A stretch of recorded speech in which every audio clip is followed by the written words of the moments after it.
Okay, let's try to talk about fixing yourself or self-improvement or I don't know, however you want to phrase it, but the kind that really comes from a sense of there's something wrong, there's a sense of lack, there's something you gotta fix.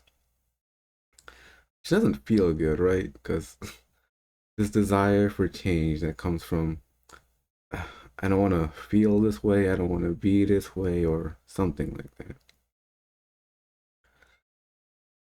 And it's a very normal and common thing. Just because it's normal and common doesn't mean it's like good or something that actually helps. It can look like it helps because it's something that really drives people or motivates people. And you can kind of like measure it because something you can measure has changed. There's something changing. But it all comes from that sense of something's got to be different because something's wrong right now. It's got to be better. It's always got to be better. But that sense of needing more or better always comes from avoiding that sense of lack. It doesn't even have to be lack. It can just be, I'm trying to not feel this very specific thing. And I can avoid feeling this thing if I just do this and I'll get this out of it and then I'll feel this way.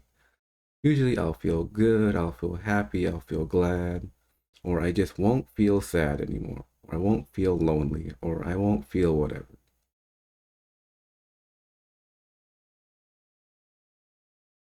You know, there's another choice where it doesn't really matter what you're feeling, and you stop caring about what you can get out of a certain thought or idea that's supposed to change how you're feeling right now. And, why not just offer yourself some empathy, create some space, and really check in with your body and see what am I feeling? How am I feeling? And not really follow anything of how could I feel better or what can I do to feel better or anything like that. Just settle in and just what am I feeling right now? You don't even have to answer it.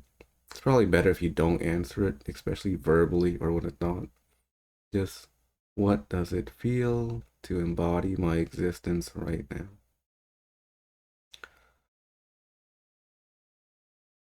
It's kind of like when you try to talk to someone and you don't really want answers, you just want empathy. You just want someone that listens, right?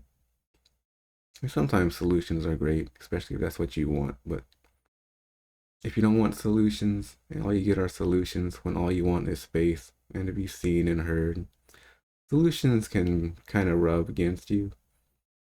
So when you do that for yourself, where you just really want that space to be yourself, instead you come to this idea of how you should be feeling instead. Doesn't feel great, does it?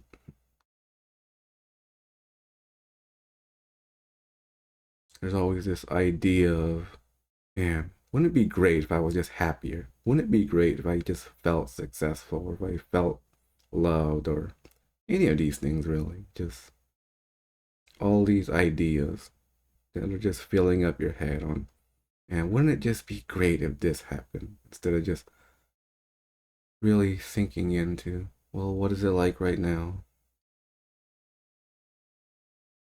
Anything pushing away against it is just another thought of, man, wouldn't it be great if this happened? Or how could I avoid feeling this thing I'm feeling right now?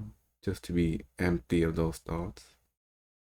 You don't even have to get rid of the thoughts. You can just see the thoughts as just thoughts and just you can just feel and have the thoughts here and not buy into them. It's like going outside, maybe to a coffee shop, and you hear other people talking. It doesn't really bother you because you don't really have anything in it. There's nothing for you in those conversations.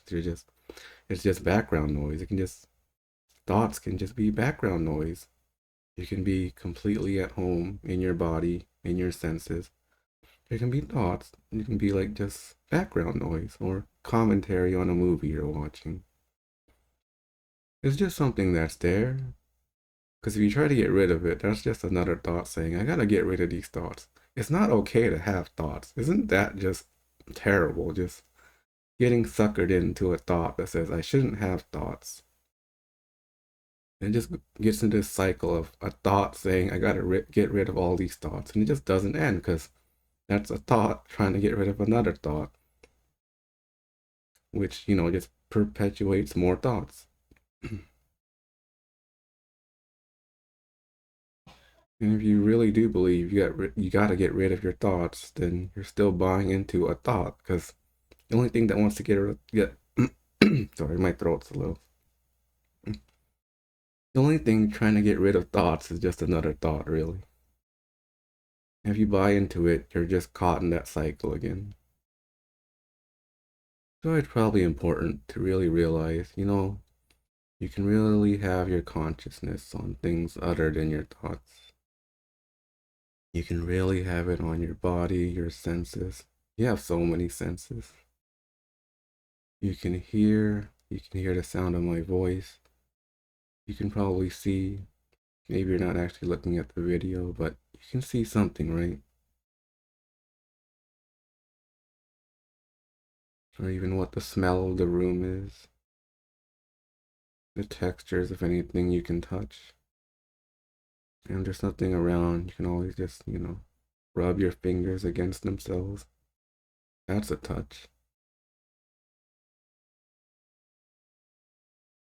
It's really getting connected to everything, like all at once, not denying any of it and just having it all together.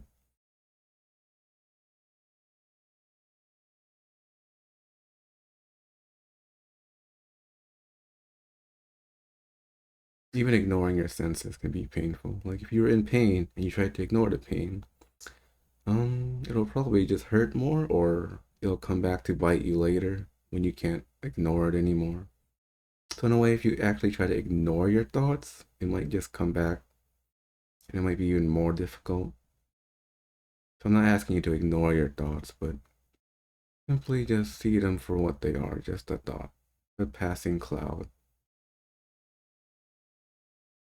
So you can really be at home in your senses, even with thoughts.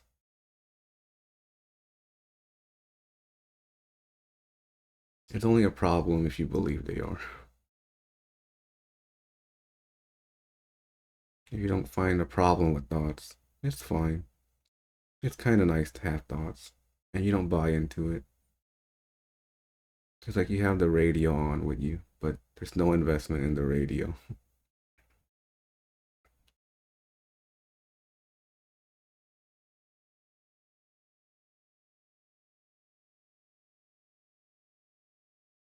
And there can just be space for what you're feeling while the thoughts are commenting. But you don't have to buy into what the thoughts say, because in direct experience, in the way you feel, there isn't an actual sense of something's got to change. That's just another thought saying, I gotta be different, I gotta be better.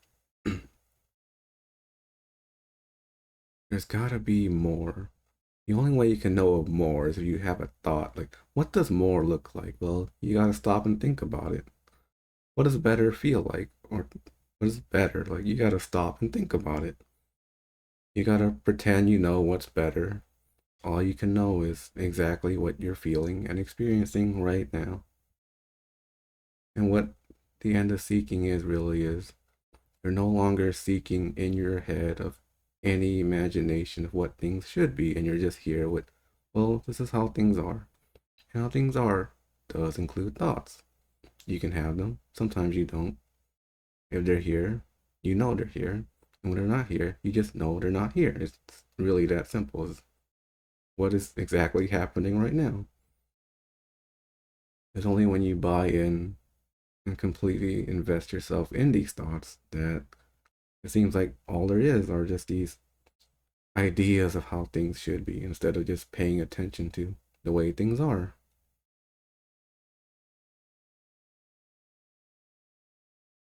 It's like having a friend that just wants to change you or just constantly sees that, you could just be better, and it's not very inviting when someone just sees flaw after flaw after flaw.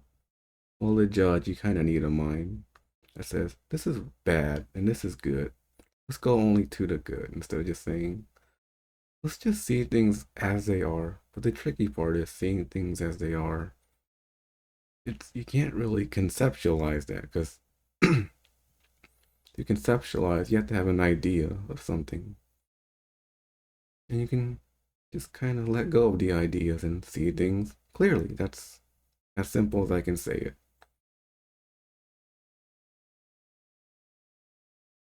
And the most clear things can just be, I have thoughts right now. And you can probably just wonder, well, am I believing them?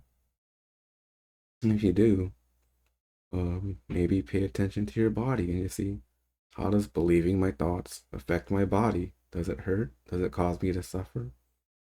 And what does it feel like to have the thoughts but just not buy into them?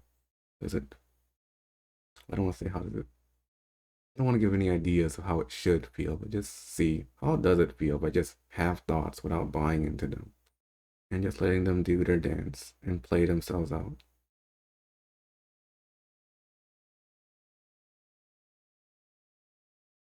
So I'm not trying to push towards any sort of denial or repression of anything.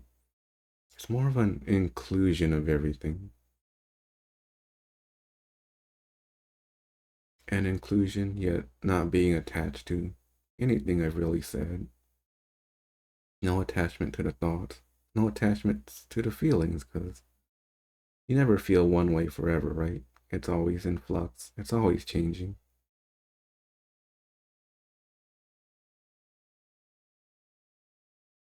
Okay. I don't get a sense of I have anything more to say, so thanks for listening. Bye.